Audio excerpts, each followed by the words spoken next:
Olá, bem-vindo, bem-vinda ao Jornada Literária. Se você gostar desse conteúdo, peço por favor que clique no joinha, se inscreva e, se quiser incentivar este trabalho, pode contribuir através do Apoia-se Leitura Narrada. Se você chegou até aqui, obrigada. A Conquista da Felicidade, por Bertrand Russell, Parte 5. Capítulo 5. Fadiga. Há muitos tipos de fadiga e alguns deles constituem um obstáculo mais grave para a felicidade do que outros. A fadiga puramente física, desde que não seja excessiva, tende, em todo caso, a contribuir para a felicidade. Proporciona sono profundo, bom apetite e acrescenta atrativo aos prazeres possíveis nos dias sem trabalho.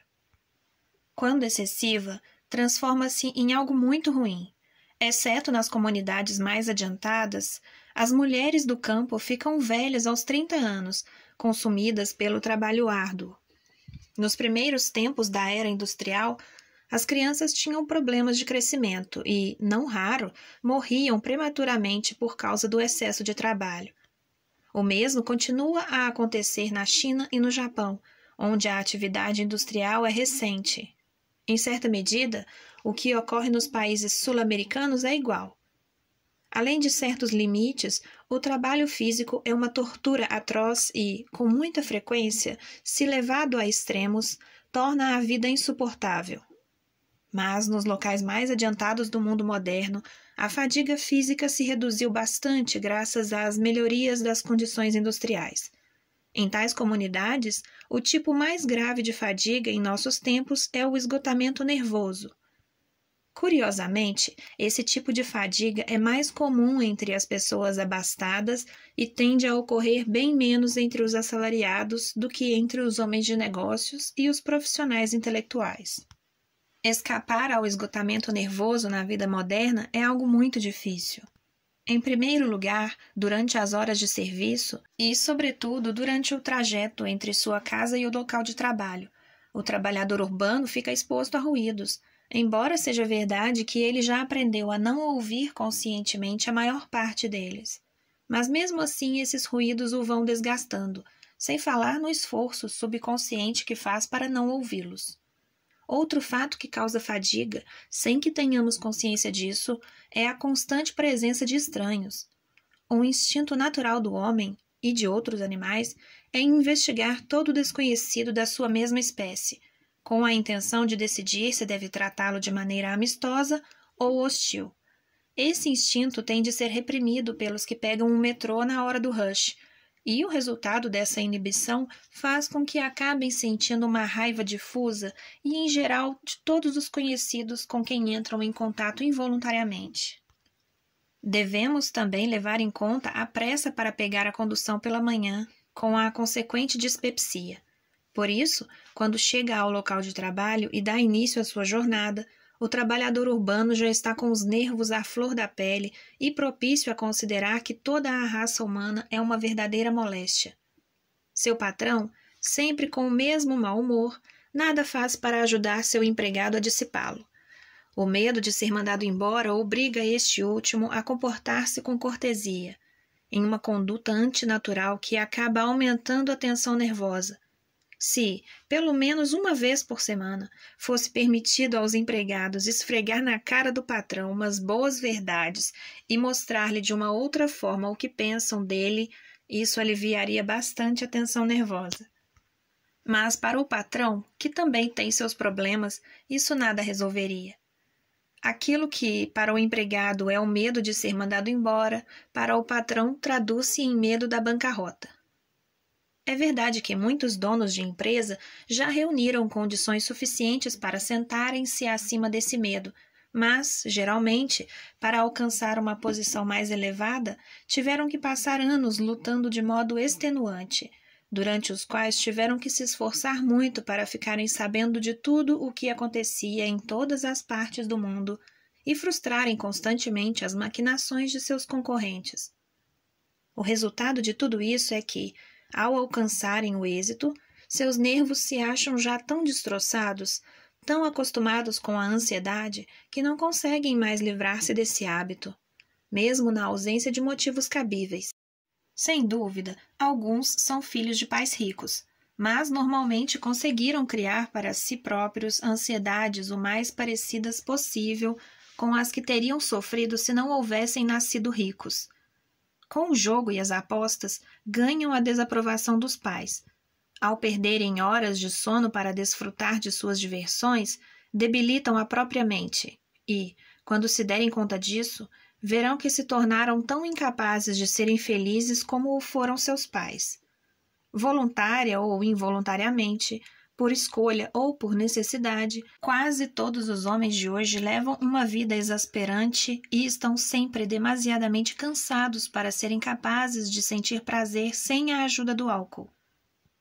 Deixando de lado os ricos que se revelam simplesmente insensatos, examinemos o caso mais comum daqueles cuja fadiga decorre do trabalho extenuante para ganhar a vida. Nesses casos, a fadiga deve-se geralmente às preocupações, e estas podem ser evitadas com uma filosofia de vida melhor e com um pouquinho mais de disciplina mental.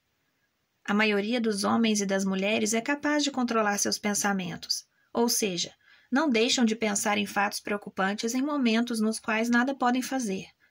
Os homens costumam levar seus problemas de trabalho para a cama e, durante a noite, quando deveriam estar restaurando as forças para enfrentá-los no dia seguinte, não param de remoê-los, ainda que naquele momento não possam ser resolvidos. Não param de pensar neles, mas não de um modo que os inspire à linha de ação adequada para o outro dia, e sim da maneira meio louca que caracteriza as atormentadas meditações do insone.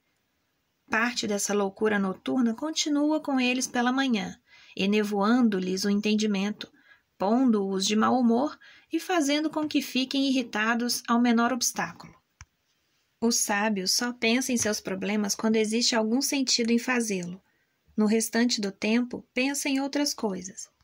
E, à noite, na cama, em nada pensa. Não estou dizendo com isso que, em meio a uma grande crise, por exemplo, quando a ruína parece iminente, ou quando um marido tem boas razões para suspeitar de que sua mulher o trai, seja possível, exceto no caso de algumas mentes excepcionalmente disciplinadas, deixar de pensar no problema mesmo sem querer.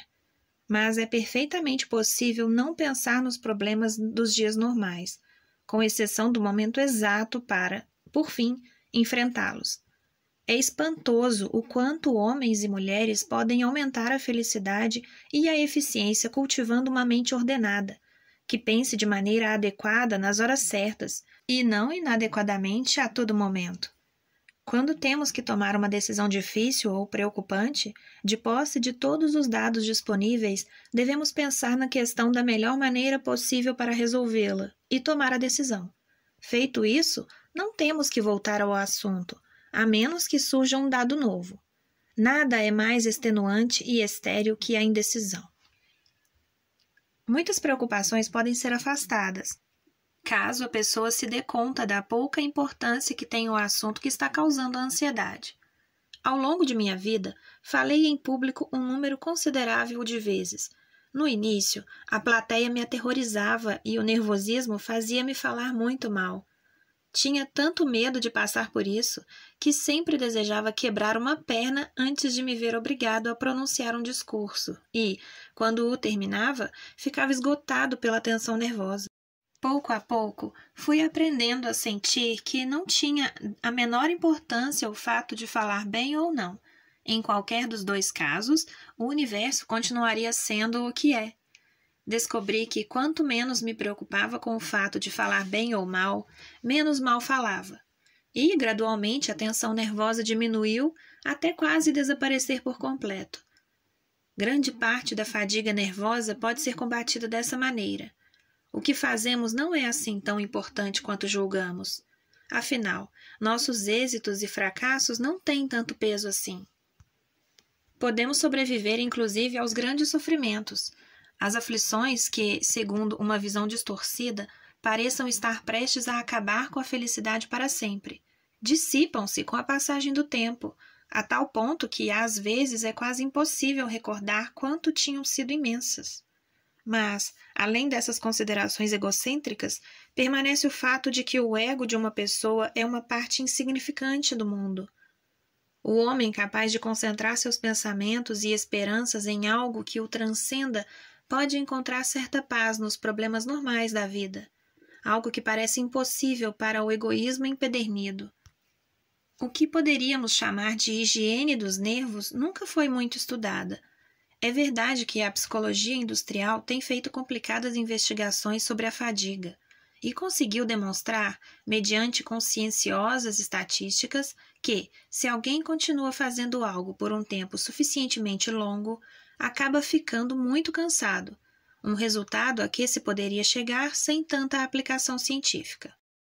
Os estudos psicológicos da fadiga ocupam-se, sobretudo, com a fadiga muscular, embora também haja alguns estudos sobre ela entre as crianças em idade escolar, mas nenhum deles aborda o que é realmente crucial. Na vida moderna, o tipo de fadiga que importa é sempre emocional. A fadiga puramente intelectual e a fadiga puramente muscular resolvem-se com o sono. Uma pessoa que tenha realizado uma grande quantidade de trabalho intelectual desprovido de emoção, como, por exemplo, uma série de cálculos complicados, dorme no final de cada dia e dessa forma se livra do cansaço provocado por sua atividade. Os males atribuídos ao excesso de trabalho quase nunca se devem a essa causa, antes a algum tipo de preocupação ou ansiedade. O mal da fadiga emocional é que interfere no descanso. Quanto mais cansada a pessoa, mais difícil a possibilidade de parar. Um dos sintomas da iminência de uma crise nervosa ocorre quando a pessoa acha que está fazendo um trabalho de tal maneira importante que tirar uns poucos dias de férias ocasionaria toda uma ordem de desastres. Se eu fosse médico, receitaria férias a todos os pacientes que considerassem importante ou decisivo aquilo que fazem. Na verdade, a crise nervosa que parece provocada pelo trabalho decorre, em todos os casos que pude conhecer pessoalmente, de algum problema emocional de que o paciente procura escapar por meio do trabalho. Luta contra a ideia de deixar de trabalhar porque, se o fizer, já não terá nada que o distraia de pensar em suas desgraças. Naturalmente, o problema pode ser o medo da falência, e nesse caso seu trabalho está diretamente relacionado com sua preocupação. Mas, mesmo considerando tal hipótese, é provável que a preocupação o leve a trabalhar tanto que seu entendimento acabe ficando confuso e a falência chegue antes do que teria chegado se ele houvesse trabalhado menos. Em todos os casos, é o problema emocional, não o trabalho, que ocasiona a crise nervosa. A psicologia da preocupação não é, de forma alguma, simples. Já mencionei a disciplina mental, ou seja, o hábito de pensarmos sobre algo no momento adequado. Isso é importante. Primeiro, porque nos torna possível aguentar nossa jornada de trabalho com menos desgaste mental. Segundo, porque nos propicia uma cura para a insônia. E terceiro, porque aumenta em nós a eficiência e nos permite tomar decisões melhores. Mas esses métodos não afetam o subconsciente ou o inconsciente. E, quando o problema é grave, qualquer método que não penetre sob o nível da consciência não se presta a muito.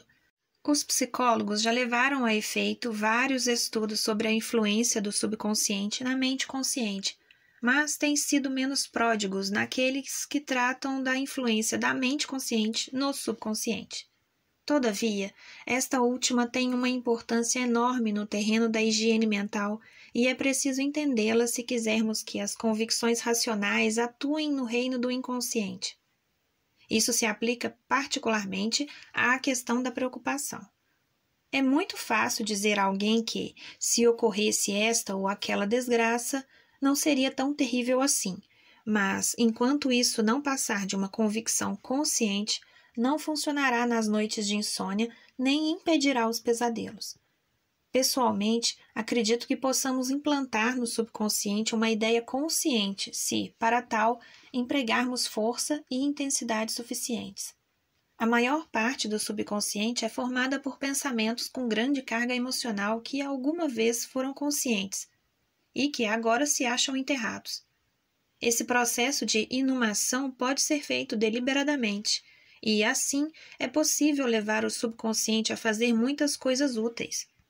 Eu, por exemplo, descobri que, se tenho de escrever sobre algum tema difícil, o melhor que faço é pensar nele com bastante intensidade, com a maior intensidade de que sou capaz, durante um certo número de horas ou de dias, e, ao fim desse tempo, ordenar, por assim dizer, que o trabalho continue no subconsciente. Depois de alguns meses, volto propositadamente ao tema e percebo que o trabalho está feito. Antes de descobrir esta técnica, costumava passar os meses de intervalo preocupando-me com o fato de não estar fazendo progressos. Tal preocupação retardava a solução e aqueles meses de intervalo eram meses perdidos, ao passo que agora posso dedicá-los a outras tarefas. Em muitos aspectos, podemos adotar um processo parecido para as ansiedades.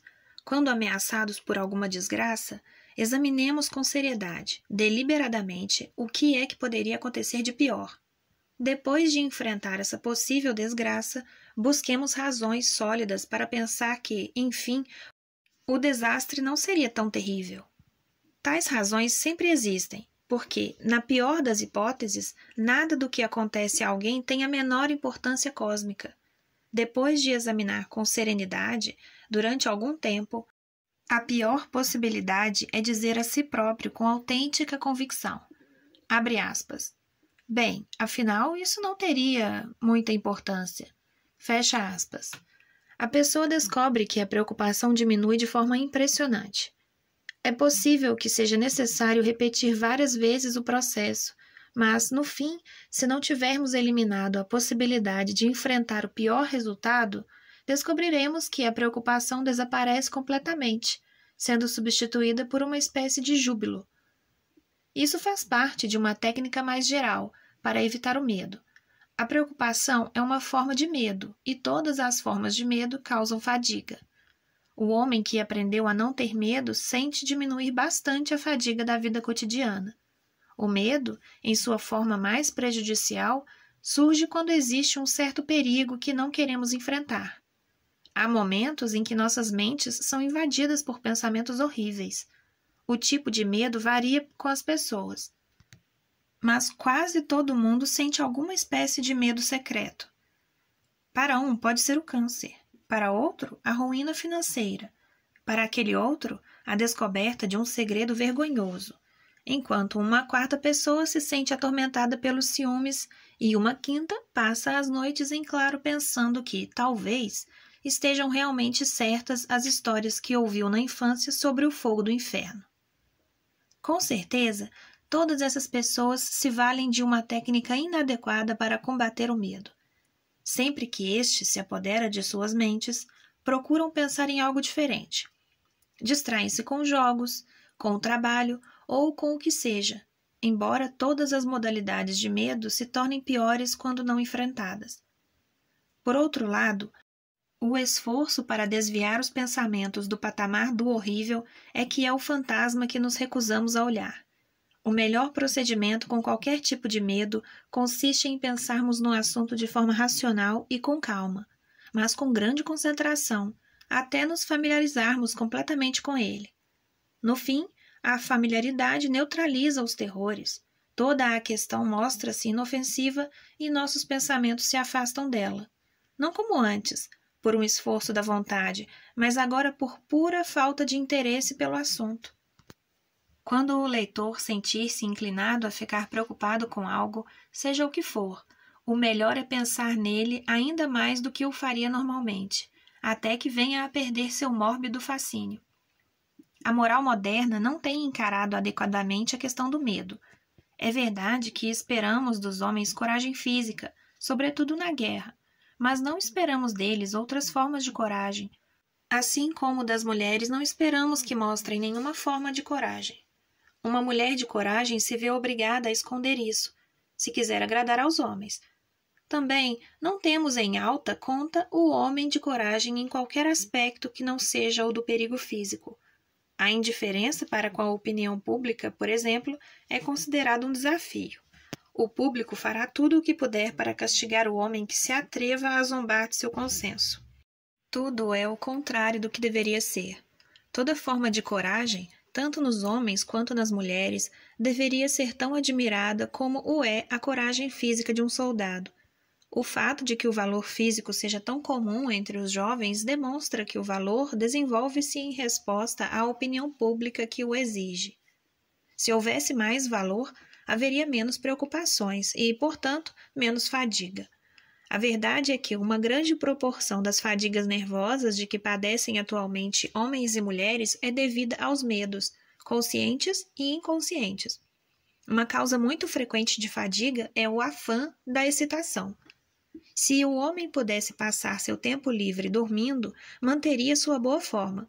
No entanto, como se desgasta em suas horas de trabalho, sente necessidade de prazer durante as horas de liberdade.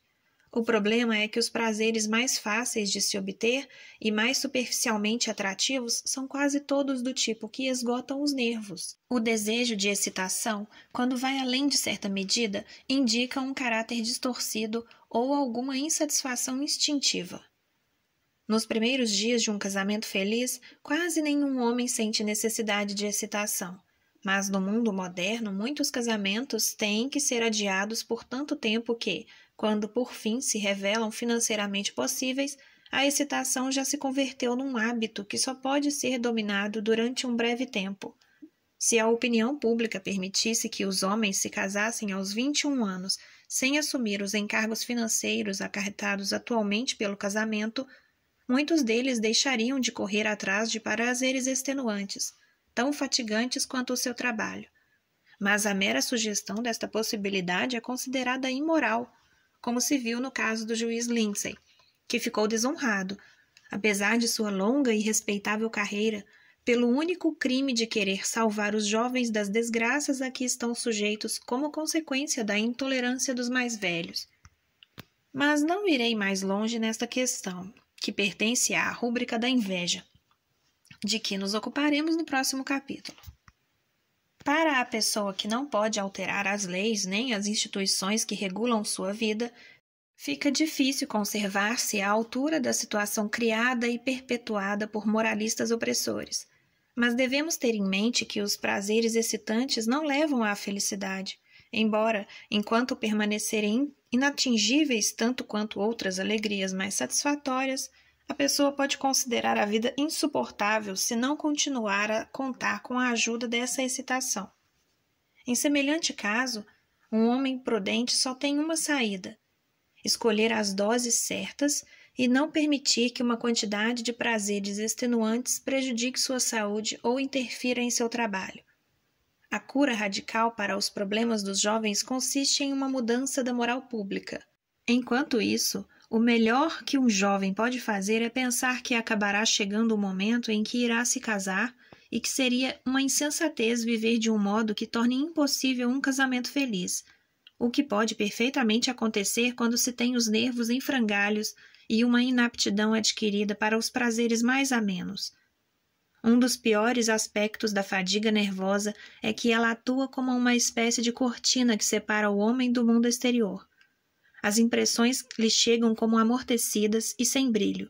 Já não presta atenção às pessoas, senão para ficar irritado com seus pequenos vícios e manias. Não tira nenhum prazer das refeições nem do sol. Antes, costuma concentrar-se de maneira tensa em umas poucas coisas, desprezando tudo ou mais. Tal situação não o deixa descansar e a fadiga vai aumentando até o ponto em que se mostra a necessidade de tratamento médico. No fundo, tudo isso é um castigo por haver perdido o contato com a terra, como vimos no capítulo anterior. Mas não é fácil encontrar a maneira de manter esse contato nas grandes aglomerações de nossas cidades modernas. Não obstante, com isso vemo-nos novamente na fronteira de importantes questões sociais que não preenchem o escopo deste livro.